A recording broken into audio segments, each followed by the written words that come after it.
370 हटने के बाद क्या क्या डेवलपमेंट हुई। चिनाब ब्रिज, दुनिया का सबसे ऊंचा रेलवे ब्रिज का निर्माण हुआ है। Srinagar Baramulla rail, IIT Jammu, IIM Jammu, AIIMS का निर्माण हुआ और सुरक्षा में भी काफ़ी सुधार हुआ है। आतंकवादी घटनाओं में कमी आई है। नमस्कार दोस्तों, आप सबका स्वागत है हमारे YouTube चैनल पर।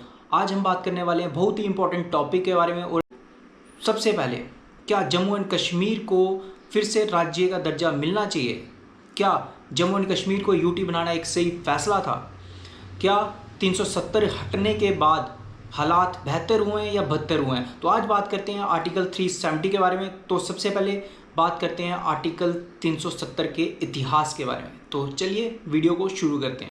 1947 में जब भारत आज़ाद हुआ, उस समय जम्मू एंड कश्मीर जो था वो एक अलग स्टेट थी जिसके राजा थे महाराजा हरि सिंह। लेकिन 1949 में जब पाकिस्तानी कबालियों ने जम्मू एंड कश्मीर पर अटैक किया, उस समय जम्मू एंड कश्मीर के जो राजा थे महाराजा हरि सिंह जी, उन्होंने भारत से मदद मांगी। भारत के साथ मिलने के लिए वो तैयार हो गए, जिसके बाद भारतीय संविधान सभा ने जम्मू एंड कश्मीर को एक विशेष दर्जा देने के लिए 370 जोड़ा, आर्टिकल 370 जोड़ा, जिसके तहत जम्मू एंड कश्मीर का एक अलग संविधान होगा। भारतीय संविधान केवल सीमित विषयों जैसे कि रक्षा, विदेश नीति, संचार पर कानून बना सकती है। अन्य केंद्रीय कानून राज्य में लागू करने के लिए राज्य सरकार की सहमति जरूरी थी।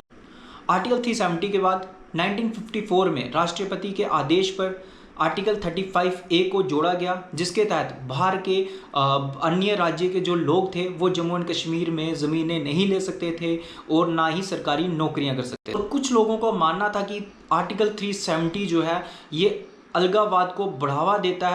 वहीं कुछ लोगों को ये भी कहना था कि ये राज्य की पहचान है और सभ्यता की रक्षा भी करता है। और 5 अगस्त 2019 को भारतीय सरकार ने राष्ट्रपति के आदेश पर और संसद के संकल्पों के जरिए अनुच्छेद 370 को हटा दिया, जिसके बाद जम्मू एंड कश्मीर का जो एक विशेष दर्जा था वो खत्म हो गया। अनुच्छेद 370 हटने के बाद सभी भारतीय कानून जम्मू एंड कश्मीर और लद्दाख में एक समान में लागू हो गए। और इसके बाद जम्मू एंड कश्मीर का जो विशेष दर्जा था वो खत्म हो गया और जम्मू एंड कश्मीर को 2 केंद्र शासित प्रदेशों में यानी कि यूटीज में डिवाइड कर दिया गया। एक जो था जम्मू एंड कश्मीर जो विद लेजिस्लेटिव असेंबली, और दूसरा लद्दाख जो विदाउट लेजिस्लेटिव असेंबली। और अब कोई भी भारतीय नागरिक जम्मू एंड कश्मीर में नौकरियां कर सकता है, जॉब ले सकता है और ज़मीनें ले सकता है। सरकार ने ये कदम क्यों उठाया? इस पर सरकार का कहना था ताकि आतंकवाद पर लगाम लगाई जा सके, भ्रष्टाचार को ख़त्म किया जा सके और विकास की जम्मू एंड कश्मीर में तेज़ी हो सके और एक भारत श्रेष्ठ भारत की तरफ कदम बढ़ाया जा सके। इस पर गृह मंत्री अमित शाह ने संसद में कहा था कि धारा 370 एक अस्थायी प्रावधान था, इसे हटाना समय की मांग थी।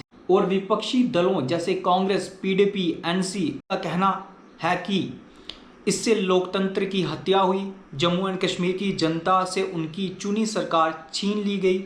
Statehood is a right not a privilege. और ग्राउंड रियलिटी की बात करें तो शांति और विकास को लेकर सरकार ने 370 हटने के बाद काफ़ी सारे काम किए हैं, जिसमें सड़कों का विकास हो, चाहे सड़कों का विकास हो, मेडिकल सुविधाओं में सुधार किया गया हो, या टूरिज़्म को बढ़ावा दिया गया। और सुप्रीम कोर्ट ने इस पर कहा था दिसंबर 2023 में कि जम्मू एंड कश्मीर का राज्य का दर्जा अस्थायी रूप से रोका गया है, लेकिन इसे फिर से बहाल किया जाएगा। इस पर आपको क्या लगता है कि जम्मू एंड कश्मीर को फिर से राज्य का दर्जा मिलना चाहिए? तो मैं जम्मू से हूँ, तो बात करते हैं कि जम्मू एंड कश्मीर को क्या नुकसान हो रहे थे 370 आर्टिकल 370 के रहते। ज़्यादातर सरकारी जो नौकरियां थी वो कश्मीर को दी जाती थी और जो भी सेंट्रल गवर्नमेंट की तरफ से फंडिंग होती थी उसका मैक्सिमम हिस्सा कश्मीर को दिया जाता था और जम्मू और लद्दाख को एक सेकंड प्रायोरिटी रखा जाता था। ज़्यादातर जो भी डेवलपमेंट होती थी वो कश्मीर में होती थी। और जम्मू के लोग बार बार शिकायत करते थे कि सत्ता में हमेशा कश्मीर के जो नेता हैं वो उन पर हावी रहते हैं और जो भी महिला बाहरी स्टेट के किसी से शादी करती थी उसकी जो स्टेट की नागरिकता है वो ख़त्म कर दी जाती थी। अब 370 हटने के बाद क्या क्या बदलाव आए हैं। जम्मू और कश्मीर को अब बराबर का हिस्सेदारी मिल रही है। सरकार ने जम्मू में भी विकास कार्य तेज़ी से कर दिए गए हैं, चाहे रेलवे प्रोजेक्ट्स हों, स्मार्ट सिटी योजना हो, मेडिकल कॉलेज। तो अब बात करते हैं कि मेरा क्या नज़रिया है इसको 370 को लेके। मैं खुद जम्मू का रहने वाला हूँ और मैंने खुद महसूस किया है कि हमेशा से जम्मू को एक दूसरे दर्जे का समझा जाता था। हम देश के उतने ही हकदार हैं जितना कि कोई और। आर्टिकल 370 ने हमें अलग नहीं किया था, हमें पीछे कर दिया। आर्टिकल 370 हटने के बाद अब ऐसा लग रहा है कि हम भी भारत का एक पूरा हिस्सा हैं और अटूट अंग। तो अब बात करते हैं कि जम्मू एंड कश्मीर में 370 हटने के बाद क्या क्या डेवलपमेंट हुई हैं। तेज़ी से रोड, रेलवे और एयरपोर्टों का निर्माण हुआ है। चिनाब ब्रिज, दुनिया का सबसे ऊंचा रेलवे ब्रिज का निर्माण हुआ है। Srinagar Baramulla rail line, Udhampur Banihal rail line हो, चाहे नए नेशनल हाईवे, टनल, जो ज़िला टनल का काम तेज़ी से हो रहा है। स्मार्ट सिटी योजना के तहत श्रीनगर और जम्मू का विकास हो रहा है। IIT Jammu, IIM Jammu, AIIMS का निर्माण हुआ। तेज़ी से मेडिकल कॉलेजों की संख्या बढ़ाई और सुरक्षा में भी काफ़ी सुधार हुआ है। आतंकवादी घटनाओं में कमी आई है और रोज़गार और स्वरोजगार में भी काफ़ी काम हुआ है, जैसे कि PM EGP मुद्रा और स्टार्टअप इंडिया जैसे योजनाओं के माध्यम से युवाओं को स्वरोजगार के अवसर मिले हैं। 370 हटने के बाद जम्मू एंड कश्मीर में विकास की नई लहर आई।